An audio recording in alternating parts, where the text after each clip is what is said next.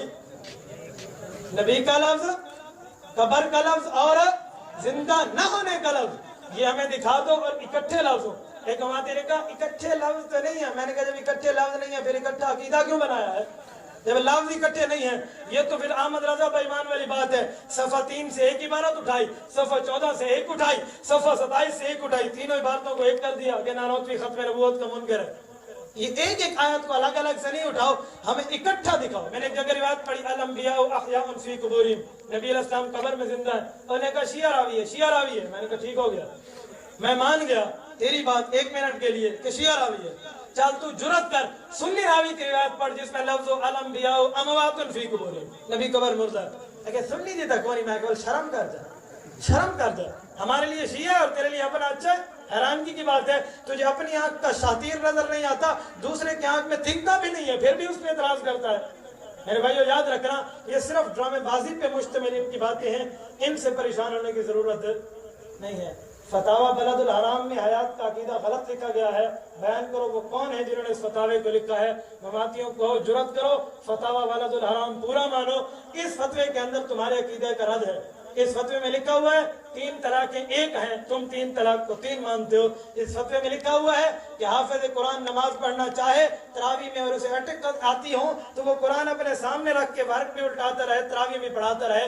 تم جیسے کچے حافظوں کو، ہماتیوں کہہ رہا ہوں، تم جیسے کچے حافظوں کو گمراہ دے گیا ہے. اس فتاوے میں لکھا ہے جس نے ایک نماز چھوڑ دی ولا یصلی علیہ، اس کا جنازہ بھی جائز نہیں ہے. ولا یدفن فی مقابر المسلمین، مسلمانوں کو قبرستان میں بھی دفن نہ کرو. انہ یحشر ما فرعون و حامان و ابی بن خلف، یہ فرعون کے ساتھ قیامت میں کھڑا ہوگا. کیا تمہارا بھی یہی عقیدہ ہے جو ایک نماز چھوڑ دے وہ فرعونی بن جاتا ہے؟ اس فتوے نے تو واضح طور پہ لکھ دیا ہے. اور ایک بات یاد رکھو، امت مسلمہ کا عقیدہ ہے کہ اللہ ہر جگہ موجود ہے. ایسا ہے یا نہیں ہے؟ اس فتوے نے لکھا ہے من قال ان اللہ فی کل مکان موجود ھذا قول باطل و ضلال مبین. ان اللہ فوق العرش فقط لا علی الارض والسماء، کہ اللہ صرف عرش پہ ہے، دنیا میں کہیں بھی نہیں. اس فتوے کو ماننا ہے تو اس فتوے کو یہ بھی مانو یہ سعودیہ سے چھپا ہے. سعودی ائمہ کا اس سے واسطہ نہیں ہے. سعودیہ سے چھپنا اور ہے اور ائمہ حرمین کا واسطہ ہونا اور ہے. یہ سعودیہ کا فتویٰ غیر مقلدوں کا ہے، ائمہ حرمین کا نہیں ہے. اگر صرف سعودیہ کی بات ماننی ہے تو ابو جہل بھی میڈ ان سعودیہ تھا، ٹھیک ہے، عبداللہ ابن ابی بھی میڈ ان سعودیہ تھا۔ سعودیہ کی بات کہہ کے ہمیں مت جاؤ، امام حرمین شیخ عبد الرحمن سدیس کا عقیدہ نہیں ہے، اس کے علاقے سے غیر مقلدوں نے چھاپا ہے۔ جیسے ہمارے علاقے میں بےمان ہے تو وہاں بھی کچھ بےمان ہے، ان بےمانوں نے لکھ کے چھاپا ہے، حنبلیوں کا اس سے واسطہ اور تعلق نہیں ہے۔ لہذا فتاوی بلد الحرام جھوٹ کا پلندہ تو ہو سکتا ہے، عقیدے کی بات بتانے میں جتنی ٹھوکریں اس نے کھائی ہیں وہ کوئی اور اس طرح آسانی سے نہیں کھا سکتا۔ اللہ پاک آپ کو اور مجھے صراط مستقیم ماننے والا بنائے۔